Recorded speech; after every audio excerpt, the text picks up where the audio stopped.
Caros irmãos, queridas irmãs, neste dia santíssimo, celebramos o nascimento de nosso Senhor Jesus Cristo, nosso Salvador. Hoje nós escutamos na primeira leitura o profeta Isaías dizendo: como são belos sobre os montes, como são belos andando sobre os montes, os pés de quem anuncia e prega a paz, de quem anuncia o bem e prega a salvação. Como são belos os pés daquele que anuncia o Evangelho. O profeta Isaías se dirige ao povo de Deus exilado na Babilônia, dizendo: alegrai-vos e exultai ao mesmo tempo, ó ruínas de Jerusalém. O Senhor consolou seu povo e resgatou Jerusalém. Ou seja, Jerusalém estava em ruínas, mas Deus vem para reconstruí-la. Deus vem para levantar a humanidade decaída no pecado, para regenerar o homem corrompido pelo pecado. Por isso ele diz: alegrai-vos, como são belos os pés daquele que anuncia essa boa notícia, que anuncia a redenção, a salvação. De fato, o Evangelho só será para nós uma boa notícia, o Evangelho só será para nós motivo de grande alegria, se nós compreendermos que sem Jesus nós estamos condenados, sem Jesus nós estamos perdidos, sem Jesus nós não temos esperança. Se nós não compreendermos isso, o próprio Jesus diz assim: quem crer e for batizado será salvo, quem não crê já está condenado. Nós nascemos condenados, nós nascemos com a mancha do pecado original, recebemos a natureza humana decaída, mas Deus vem nos regenerar, Deus vem nos levantar. Ó ruínas de Jerusalém, alegrai-vos e exultai. O nosso Deus vem com poder de seu amor, o seu amor poderoso que nos resgata, que nos transforma, nos regenera. Por isso o profeta Isaías fala da alegria de ver os pés, a beleza dos pés que anunciam, que comunicam aos outros esta notícia. Os confins do universo contemplaram a salvação do nosso Deus, que é o próprio Jesus. Esta notícia deve ser anunciada a todas as pessoas, para que todos tenham esperança, para que todos tenham motivo de se alegrar, para que a paz de Deus habite em cada coração. Por isso a Igreja de Cristo é católica, universal, porque os confins do universo contemplaram a salvação do nosso Deus. O profeta Isaías usa uma expressão interessante, ele diz assim: o Senhor desnudou o seu santo braço aos olhos de todas as nações.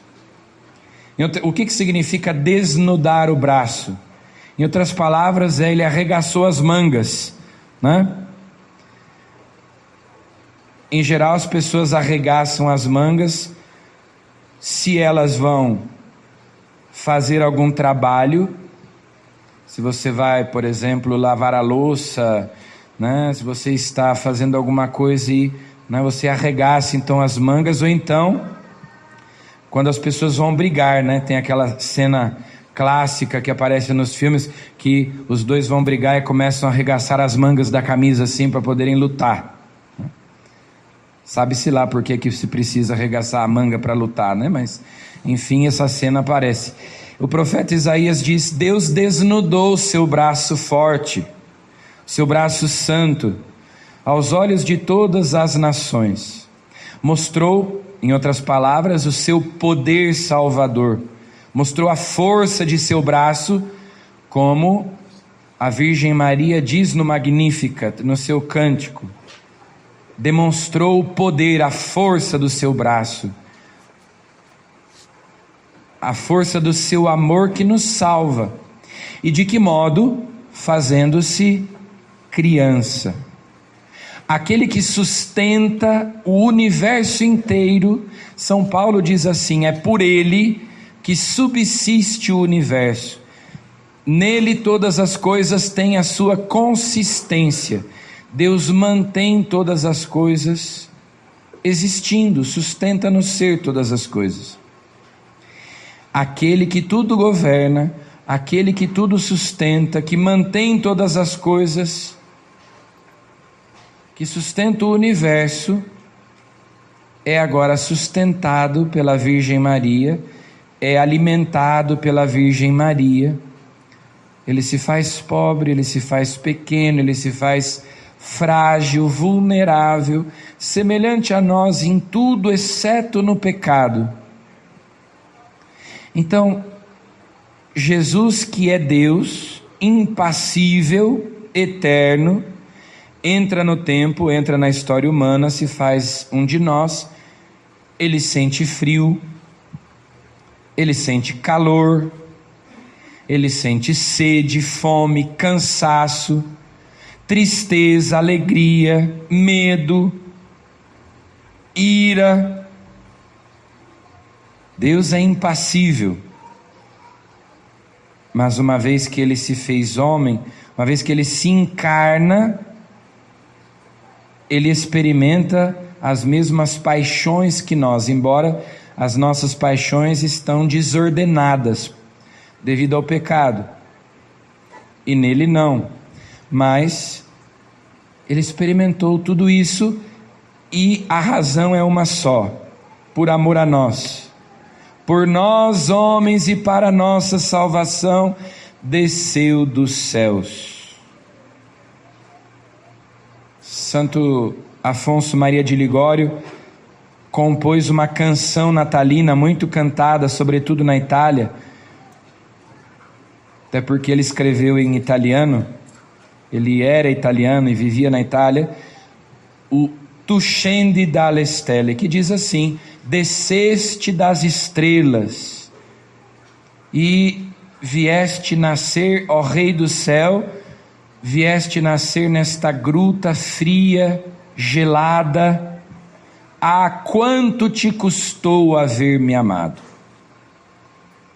Então, quando a gente olha para a cruz, a gente diz: vejam só como Deus nos ama, Ele deu a vida por nós. Mas quando a gente olha para o presépio, a gente vê a mesma coisa. Deus, aquele que estava no seio do Pai, não deve haver lugar mais aconchegante, não deve haver lugar mais acolhedor do que o seio do Pai, né? O colo do Pai, o peito do Pai.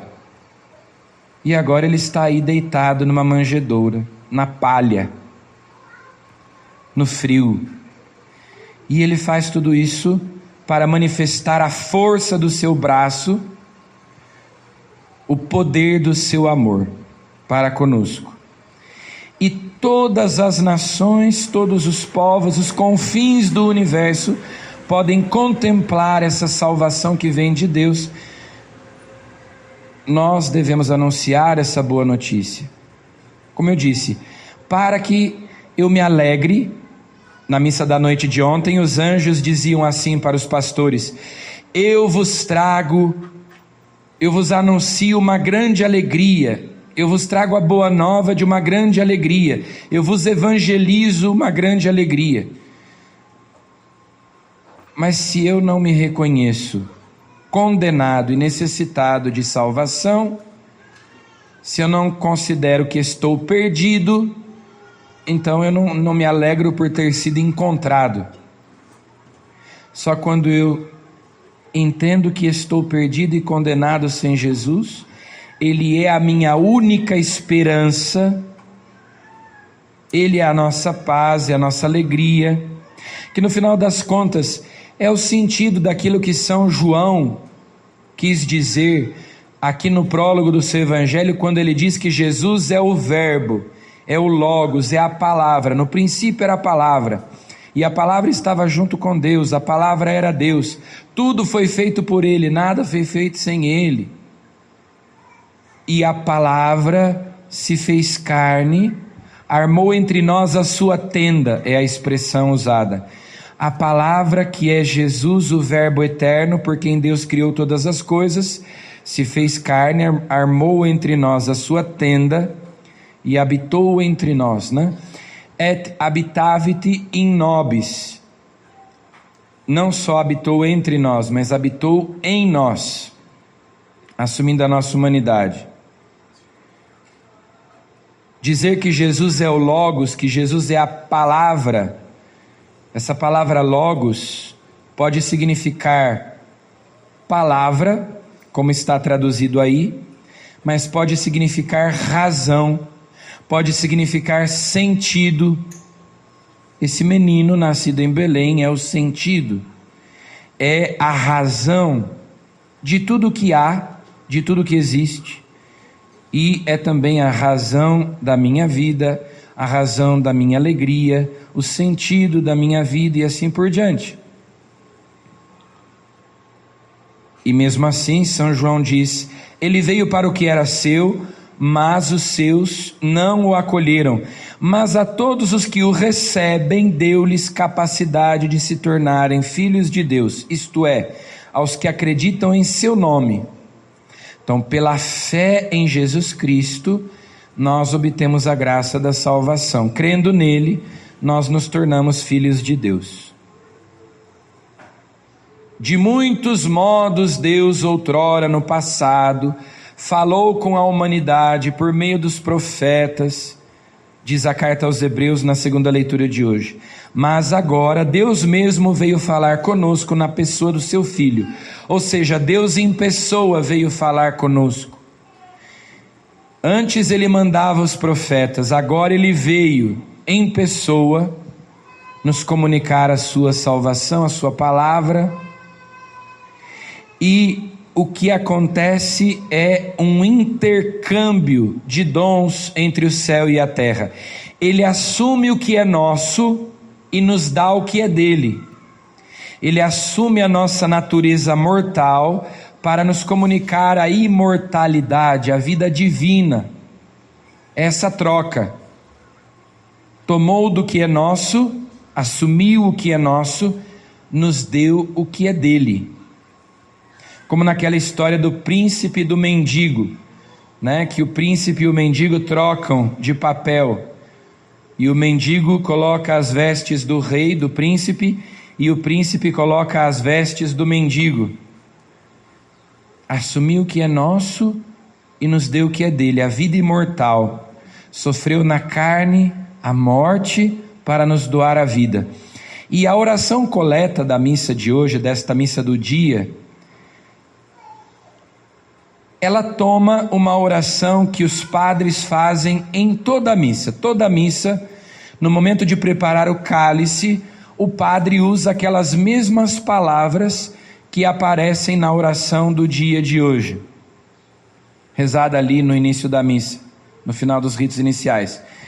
Quando o padre, no momento do ofertório, da apresentação das oferendas, prepara o cálice, então o coroinha, o acólito, traz as galhetas, uma com o vinho, outra com a água.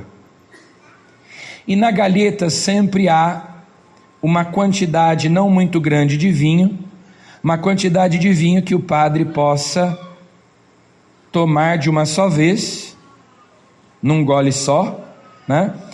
Mas também porque o padre deve esvaziar todo o conteúdo da galheta no cálice. Então, se a galheta vem cheia de vinho e o padre coloca só um pouquinho e devolve, esse não é o mais correto, né? Por isso que já se coloca pouco, o padre deve derramar todo o conteúdo da galeta, do vinho que está na galeta no cálice. Por quê? Para significar que Cristo derramou todo o seu sangue por nós. Não alguma gota, mas todo o seu sangue. Tudo. Então todo o conteúdo da galeta tem que ser derramado no cálice. Daí que não pode ser muito. Também para que no momento da comunhão o padre de uma só vez possa comungar todo o sangue de Cristo. E o padre então depois, se por um lado o sangue, o vinho é derramado todo no cálice, uma gotinha mínima de água é misturada. Tem gente que acha que deve ser para o padre não ficar bêbado, né? Então mistura água lá. Não, é uma gotinha a menor possível. Tem lugar até que usa uma colherinha, né, para colocar essa gotinha de água, que pode significar a água e o sangue que jorraram do coração de Jesus transpassado na cruz. Mas o significado principal não é esse. Quando o padre faz essa mistura de uma gotinha de água no vinho, ele diz assim: pelo mistério desta água e deste vinho. E daí vem as palavras que apareceram hoje na oração coleta da missa: possamos participar da divindade do vosso Filho, que se dignou a assumir a nossa humanidade. Então ali o vinho simboliza a divindade, a vida imortal, a vida eterna, a vida divina, e a água simboliza a nossa humanidade. Pelo mistério desta água e deste vinho, possamos participar da divindade do vosso Filho, que se dignou a assumir a nossa humanidade. Ele assume o que é nosso, a nossa humanidade, e nos dá o que é dele, a sua divindade. Nos concede que nós possamos tomar parte na vida divina. Esse é o admirável intercâmbio, como diz a expressão latina, o sacrum commercium, que acontece na missa, que acontece no Natal, essa troca, esse intercâmbio de dons entre o céu e a terra, que se unem na pessoa de Cristo, assumindo o que é nosso, dando-nos o que é seu. Ele é a palavra, Ele é o sentido, Ele é a razão, Ele sustenta todas as coisas, é o motivo da nossa alegria, é a nossa paz, é a nossa esperança, Ele é a luz, é a vida. São João diz: Ele é a luz, Ele é a luz da vida. Então vamos adorar o menino Deus, a divina criança, que nasceu para nós. Não foi por outra razão, não foi por outro motivo, foi por amor a nós que Ele nasceu. Foi para nós, para a nossa salvação que Ele nasceu. Então adoremos Jesus, e que pela fé nele nós também nos tornemos filhos de Deus.